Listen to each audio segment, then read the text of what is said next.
sur les hauteurs de Beyrouth, dans un quartier de classe moyenne. À cause du Covid, le petit Elias suit les cours en ligne. Mais plusieurs fois par jour, l'électricité s'arrête et Internet coupe. La connexion s'est interrompue, je te reconnecte. À chaque fois, ça prend une dizaine de minutes pour qu'Internet redémarre. Et puis il y a des jours où l'électricité ne revient tout simplement pas. Ces dernières semaines, cette famille a connu jusqu'à 20 heures de coupure par jour. Du coup, comme tous les Libanais, les parents d'Elias doivent aussi payer un abonnement à un générateur privé. 2 factures d'électricité de plus de 200 € par mois que cette famille au chômage ne peut régler que grâce à l'aide d'une ONG. Voici le disjoncteur du générateur et là, celui de l'électricité publique. On va revenir à la lanterne. Et la lanterne, ça va devenir un luxe? Sérieusement? Ce scénario du pire pourrait malheureusement se réaliser d'ici fin mars. Les générateurs tournent au fioul, pour l'instant subventionnés à plus de 80%.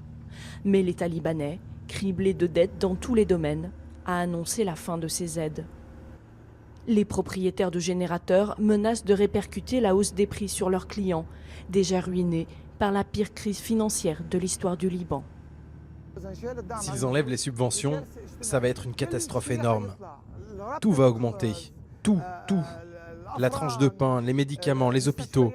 Ce sont les citoyens qui vont en payer le prix. Les générateurs étaient censés être une solution temporaire au lendemain de la guerre civile.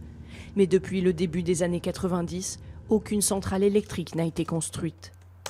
Cette journaliste dénonce l'inaction des politiciens libanais qui ont préféré s'enrichir plutôt que réformer le secteur de l'électricité. L'enjeu de tout ça, c'est les importations de fuel, en fait, parce que ces générateurs importent. Or, le secteur d'importation de fuel ramène beaucoup d'argent et donc est géré par des cartels privés, par des sociétés privées qui, elles aussi, sont proches des hommes politiques.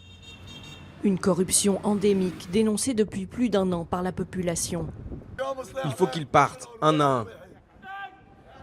Les autorités font la sourde oreille et s'accrochent au pouvoir, alors que plus d'1 Libanais sur 2 vit sous le seuil de pauvreté.